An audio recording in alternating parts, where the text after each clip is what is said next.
Welcome back to the Wizard Shop, and we've got a huge mess with the 308. We've got parts and pieces everywhere. It's time to give you guys another update. Let's get started.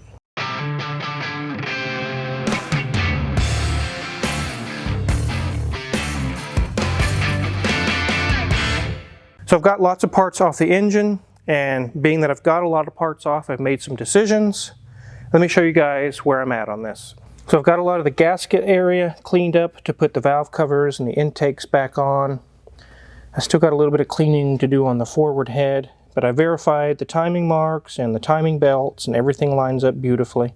These are Dayco Isoran timing belts, which is what's supposed to be on here, very good quality brand. As you can see, this used to have some sort of a aftermarket distributor setup on it. It should have had two distributors, one right here and one up there, one for each bank of cylinders. And they had some sort of a Ford Motorcraft weird setup that I showed you guys in a previous video, and I've decided to just remove distributors altogether. I've got a hold of Nick Forza's Ferrari, and he's going to hook me up with Electromotive XDI electronic ignition, which completely deletes the distributors altogether. I'm going to keep the normal carburetors. I'm going to keep it carbureted, but I'm going to go to electronic ignition. That's a very common thing that people are doing on these 308s because it's just so much smoother, runs so much better, and there's no maintenance, there's nothing to do with it. You just set it and forget it, and that's really what I want to do on here. So once I get all the gaskets finished and cleaned up, I'm going to start putting that back together, get my intake manifolds repaired and put them back on. We're getting close to reassembly on the engine. Everything looks fine, everything looks good. I know I had problems with the ignition, that's why it was running so bad as well, and also the carburetors. But now we're really digging in deep into the interior. Let's go take a look. So I got my gauge cluster out, which I was very careful because some of these are $1,000 per gauge. Definitely don't want to drop them or break them. Oh, sorry. So those are all work, they're all in good shape, and I want to keep them that way. But as you can see, we've got the dash most of the way out. I'm going to go ahead and go stock on this. I want a black dash, the door handles to be black.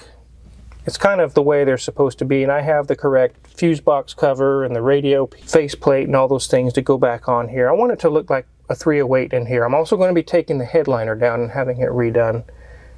But while I have the dash out, I'm going to go and clean up all this custom garbage wiring stuff and make it work like it's supposed to be. Have the correct wiring in place. Let's go ahead and move this dash out of here and see what it looks like without a dash. And help me out, Mrs. Wizard? Sure. I got a hand. Okay.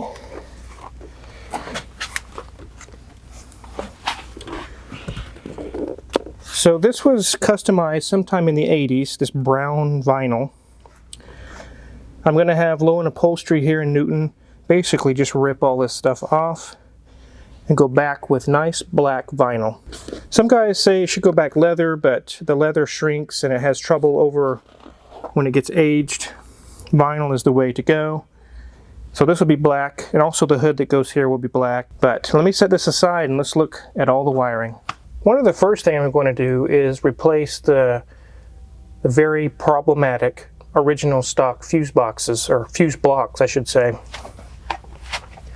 They're known to melt, they can catch fire, and also they have bad issues with connection and corrosion. And as you can see, they have the old style European fuses. They're plastic, red and white and blue, and you can see Mrs. Wizard has plenty of room there.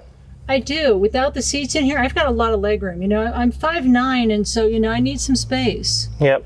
Why don't you grab one of those fuses for me? So these are the old style, Euro style fuses. They're used in Volkswagen Beetles, just like the one behind me. They're used in Ferraris. They're used in all kinds of European cars of the 70s and 80s. They're not very good for the contact area. It's very tiny, and it can get corroded. You have all kinds of issues. What I'm converting it to is the glass style fuses, as you can see here. And they go into these updated fuse blocks that I got from Birdman 308. These fuses snap in. They screw into the original position that the original fuse blocks are at, and you just plug all your wiring back in. It takes care of melting, catching on fire, corrosion issues, all solved, taken care of. Most of this wiring is stock, but there's lots of stuff like these that is not stock Ferrari.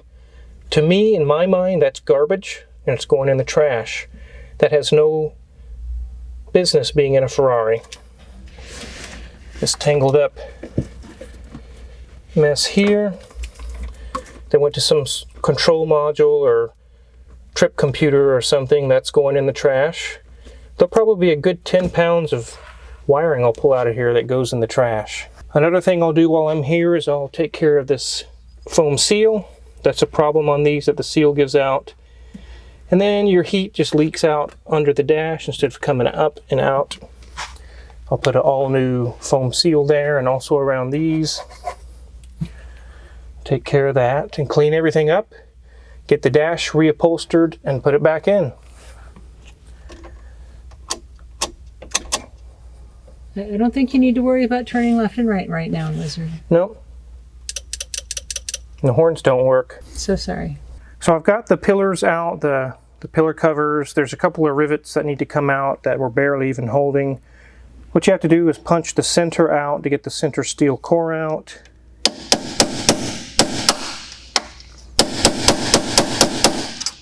Like that.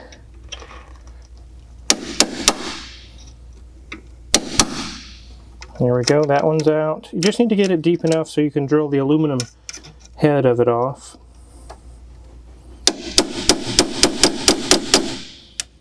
There's that one, and one more. And there we go. Let me drill those out real quick. Whenever you drill out rivets, you don't drill and run the drill all the way through the hole. All you do is pop the head, just go deep enough. Pop the head off. You see the head that's on there? That's it. You don't ram your drill bit all the way through the hole. You'll blow out the hole and make it too big.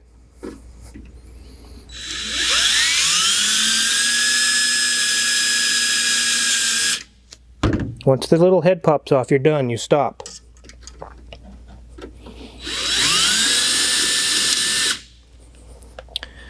There's one more up here.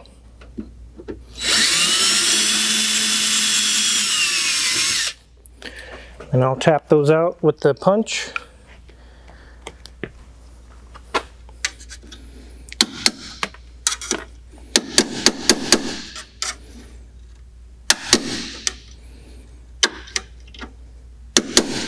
That one don't want to come out.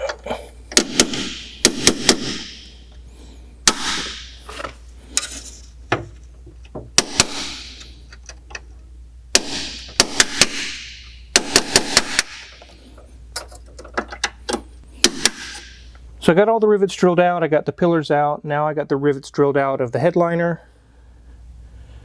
I got a few more spots to remove, and then I'm going to pull the headliner down. I'll show you guys that here in a little bit. But as you can see, it's got this rip or tear in it. I think they did that when they reupholstered it years and years ago. But I'm going to pull this thing down and have my guy reupholster this. If you remember, I had a big center console thing here, or a overhead console. None of that stuff worked, and it's going in the garbage. And I'll have it reupholstered with the proper color, and it'll be all smooth. I'll also remove these little panels here, because I'm a pretty tall guy. I have a tall torso, and I need every quarter or half inch that I can get so my head doesn't hit up there.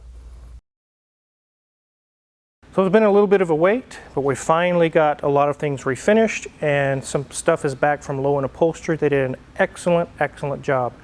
As far as interior panels are concerned, these things are ready to go back in. It's going to look stock. It's going to look so much better.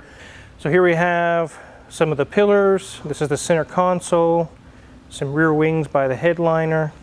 You can tell it's been refinished. It's a nice desert sand color, more close to a stock color than it was before. It was very ugly.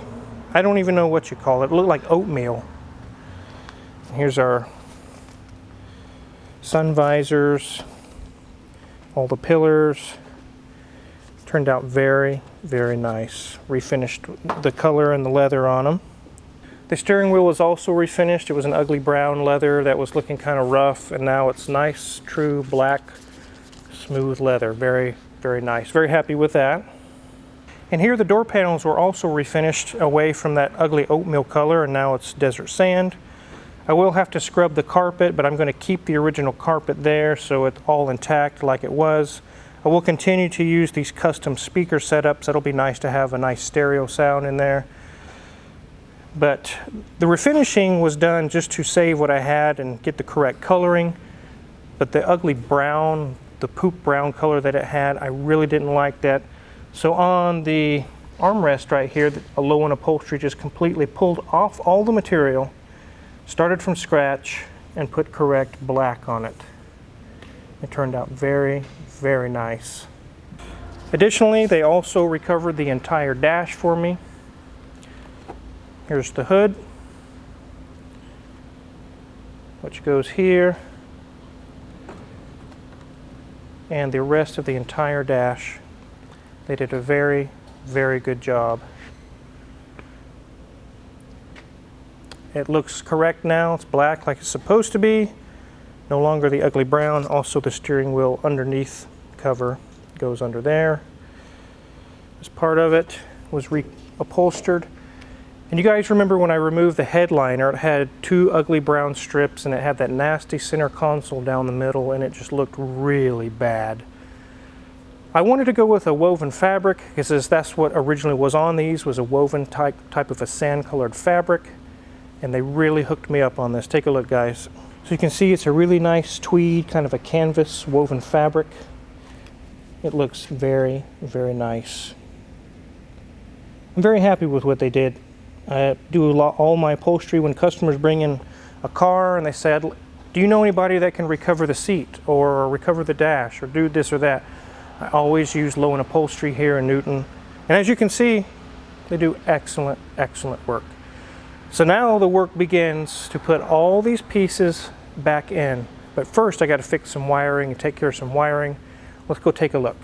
So I've gotten a lot of the wiring cleaned up. A lot of the customization and things they had has been gutted like a fish, thrown in the trash. All that's left is pretty much stock wiring. I've also replaced the old fuse panels with the kit that's sold by Birdman on Birdman 308.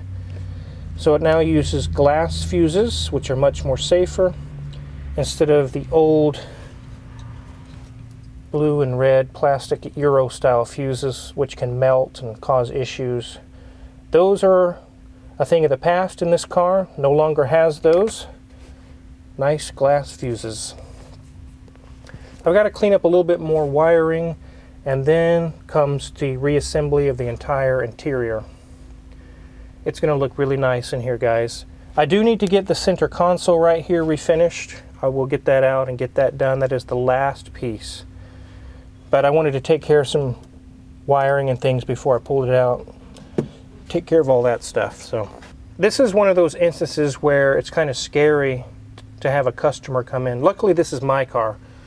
But can you imagine if this was your car and you say, hey, I wanted to check something out and get a serial number or something, check something out, and you open the door and you see that. Like I've mentioned in the past, it's like walking in on a loved one during open heart surgery. It's like, oh my God, can you even put all that stuff back together? Yes, I can. I've been doing it for literally decades. Look at the roof, guys, just metal. All that stuff's removed. It is scary. I would be scared if I wasn't a mechanic and I walked in on this. I'd be like, oh my God, what happened? Well, what happened is we pulled the interior to redo it. That's the way it looks when you pull it. Even to add to that, there'll be like some of this looks like rust. It's not. It's like a glue or an adhesive or something that they used. But I probably will get in here and lightly with a brush and refinish and clean it up a little bit before we put the headliner back up. So I'll go ahead and get all this wiring finished up, and next is reinstallation of all those upholstery or interior pieces. I've got my work cut out for me. And if you're curious what kind of tools we use to do this type of work, check my Amazon affiliates link in the description below. All listed for sale there. The tools we use in the shop. We get a small cut and I appreciate it. And you make sure you hit the subscribe button because there's so many cool projects in the shop. You guys are going to really not want to miss out on that. So hit the subscribe button. Thanks for watching.